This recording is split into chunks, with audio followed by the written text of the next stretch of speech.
on CTV News at 5. I can relate, yes. I have an adult child living with us. Home economics. When it comes to making ends meet, adult children are leaning on mom and dad more than ever. So salt marshes are absolutely endangered.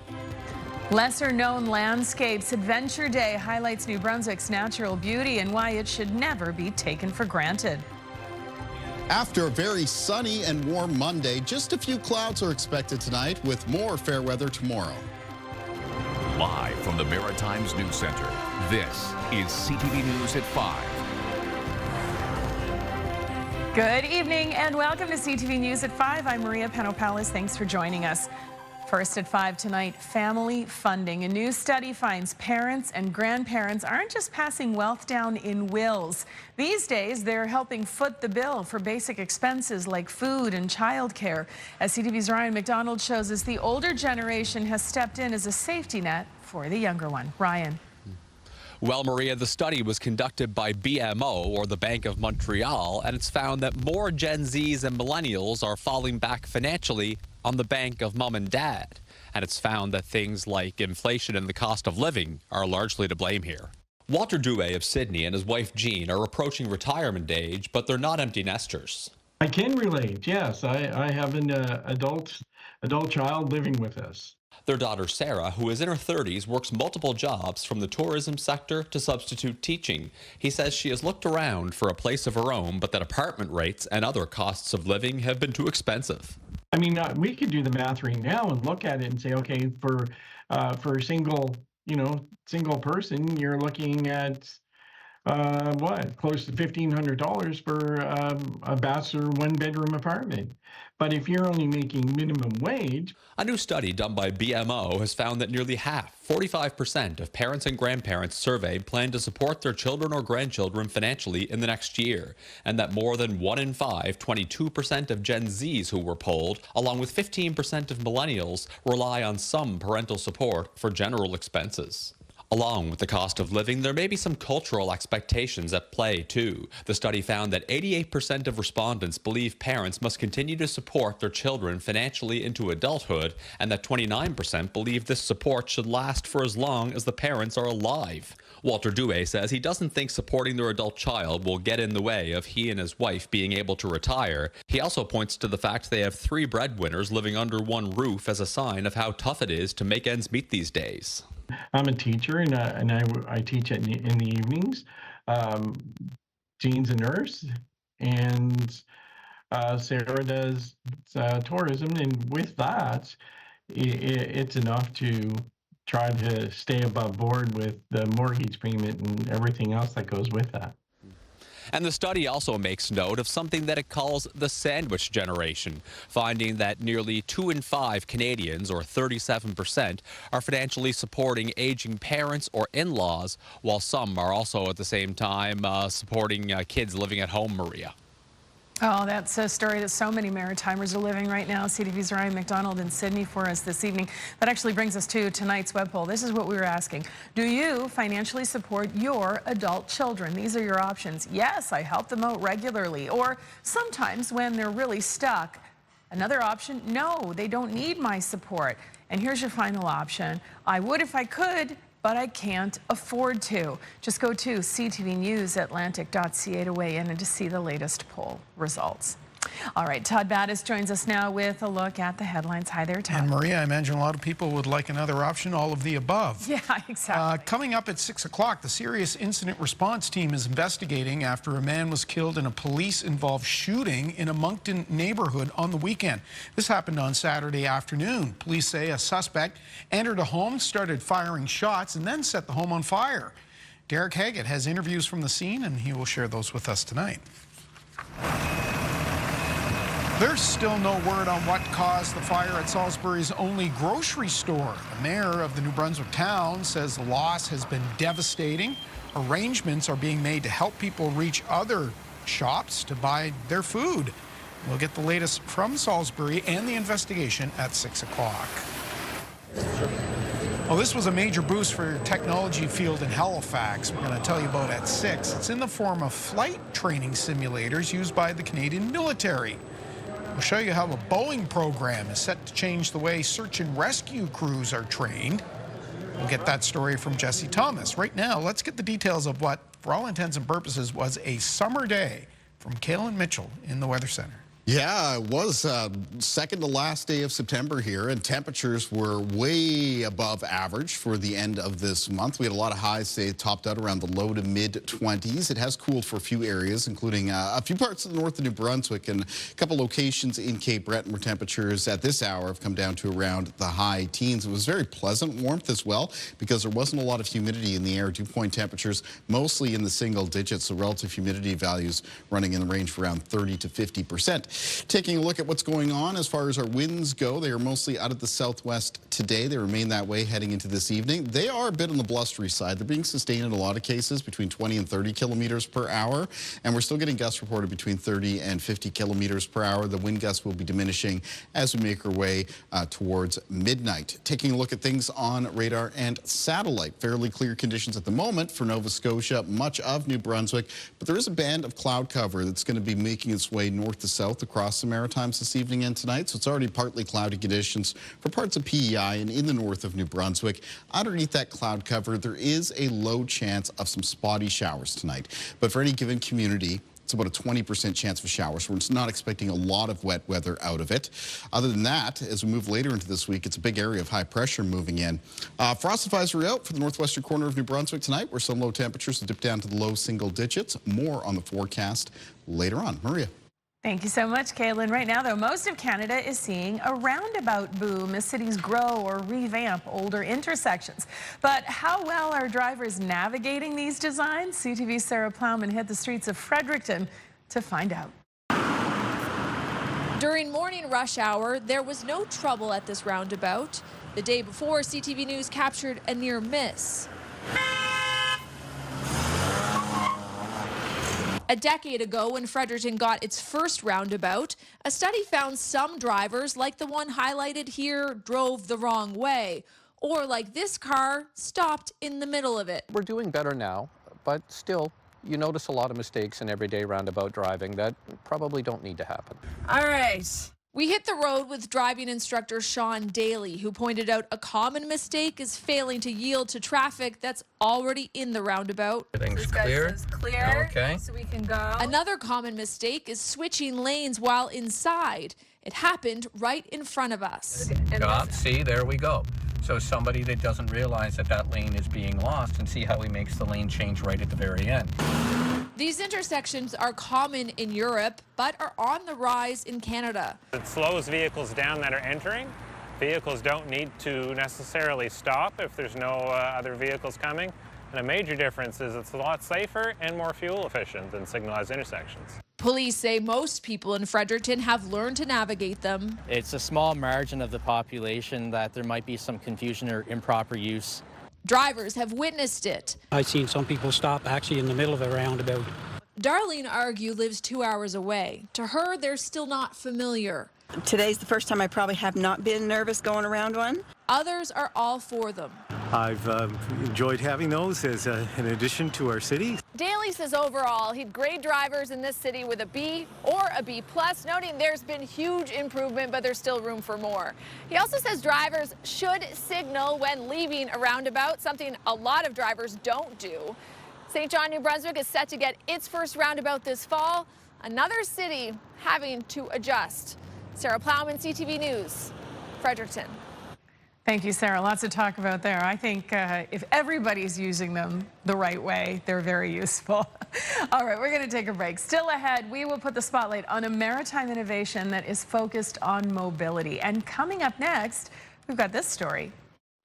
I'm Hafsa Arif in Halifax, where a mom is turning her bedroom into a warehouse, stacking up diapers to help families in need. That's coming up later on at 5. Empower your menopause journey at the first ever Atlantic Menopause Show, October 17th in Halifax, with keynote speaker Dr. Adele Piper, plus the latest in research, treatments, and more. For tickets, visit atlmenopauseshow.ca.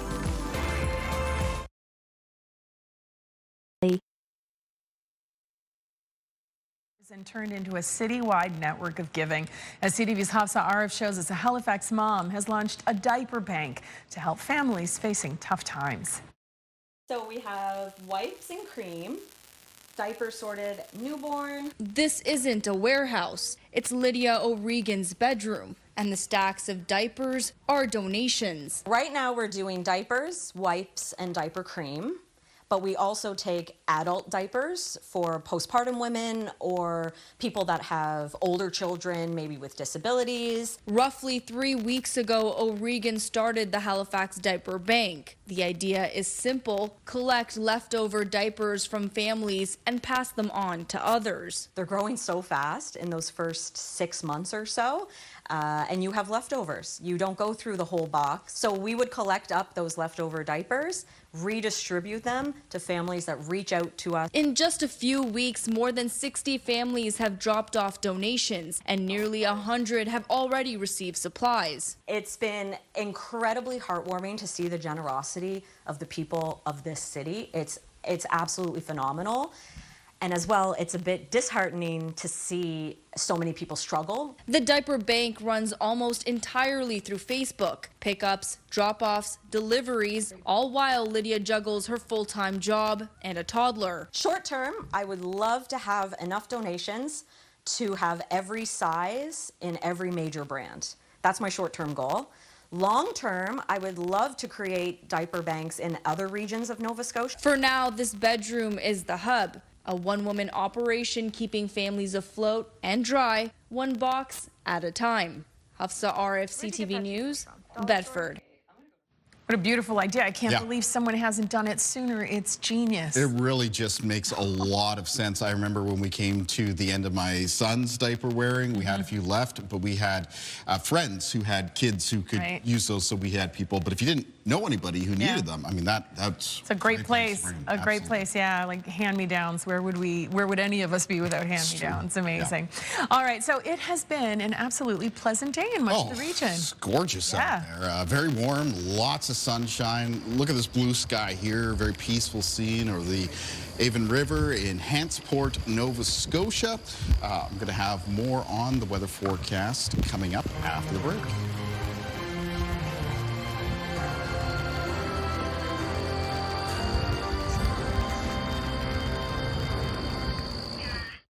Start your morning with... Welcome back to CTV News at 5. Kaylin, it is not an understatement to say that we had another glorious and delightful day in the Maritimes today. I mean, this weather is just lovely. For sure. I mean, these temperatures are not typical for the very end of September. We don't often get those highs coming up into the low to mid-20s this time of the year. Their temperatures are going to come down a few degrees for tomorrow, and then it really cools off through the middle part of this week. So for those who are looking for maybe a little bit more of a crisper feel to the fall air, a little bit brisker. I want to start wearing our sweaters, Kaylin. Yes, sweater weather. I was going to bring out sweater weather. It's coming up a little bit later this week. Let's take a look at our sunrise and sunset times as we go to a very sunny scene in Mapleton Park in the Moncton area for today, though you can hear the wind. That was one thing about today. Yes, a lot of sunshine. Yes, temperatures warmer than typical for late September, but it was blustery out there with still is, with some gusts between 30 and 50 kilometers per hour.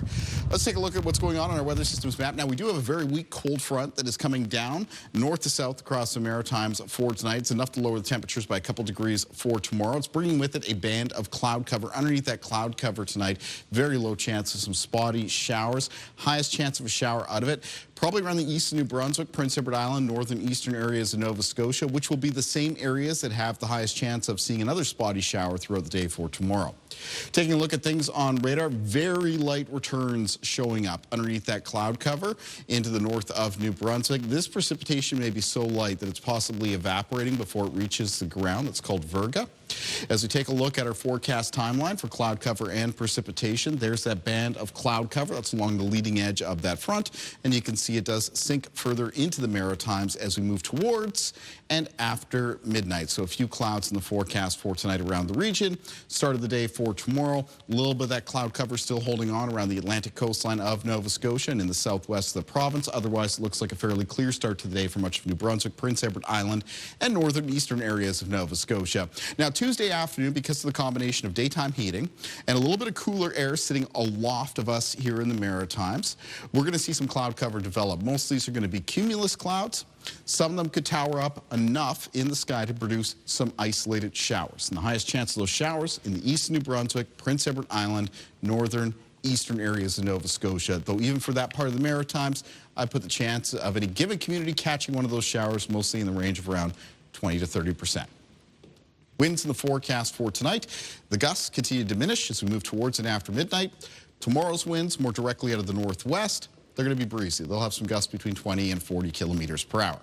Low temperatures in the forecast for tonight. For many parts of the Maritimes, high single digits and low teens. It is going to be cooler in the northwestern corner of New Brunswick, where some low temperatures could fall into the low single digits, and that's where we do have some frost advisories in effect for tonight. Highs in the forecast for tomorrow are mostly going to be in the high teens and low 20s, so not quite as warm as it was today, but still a bit above typical for the end of September. Quick look at Wednesday's forecast shows that we can expect a mix of sun and cloud with some scattered showers in the region. And there's the sweater weather. Temperatures cooling off, high temperatures that is, cooling off into a range of 12 to 16 degrees for most parts of the south shore of Nova Scotia, between 16 and 18. Let's take a look at our weather watcher for tonight. And tonight's weather watcher is coming in from 4-year-old Harriet Langill from Rothsay, New Brunswick. Harriet sent us a drawing of a pretty summer flower. If you would like to be one of our weather watchers, they can come into CTV Weather Watchers, P.O. Box 1653, Halifax, Nova Scotia, B3J2Z4, or you can email me at kaylin.mitchell@bellmedia.ca. Maria. Thank you, Kaylin. So a simple fall at home can be life-altering for a senior. In many cases, it means waiting for help or even calling 911 for something as simple as getting back up. But as CTV's Hafsa Arif reports, a Nova Scotia-born invention aims to give those with mobility issues their independence back. It all started when Tracy McGilvery's father, Ray, began to fall at home. He couldn't get back up on his own anymore. And Mom was unable to help him. She was 81, not without putting herself at significant risk. So if neither my husband or I were home, they would end up having to call 911. She says her family tried every product out there, but nothing helped. McGilvery quickly learned her father's situation wasn't unique. Everybody had a story about either their grandparent or their parent or another extended family member, somebody they knew, or their spouse that was experiencing falls, and nothing was out there to help. Emergency crews are being called out more and more just for lift assists, which is why McGilvery decided to build a device to help. Started building it with 2x4s and plywood and taking apart car jacks and taking apart drills to simulate motors and actually building functional mock-ups. Now named Ramex, in memory of McGilvery's father, the product is simple to use.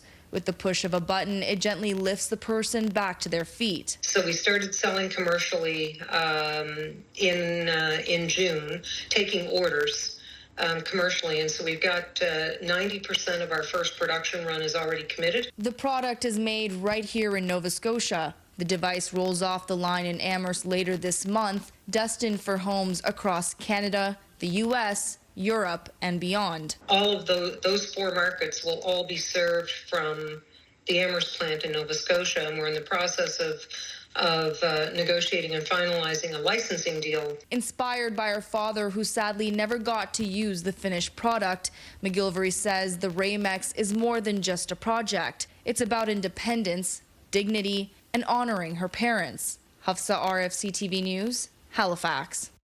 Oh, what a lovely story. Thank you, Hafsa, and thank you for sharing. The Ramex, if you're interested in looking it up for yourself. All right, we're going to take a break, but here's a preview of our final story of the evening. I'm Derek Haggett in Bayfield, New Brunswick. Coming up on CTV News at 5, I got to tag along for the first Signatook Adventure Day. Find out what it's all about coming up. Mornings with Aaron and Peter.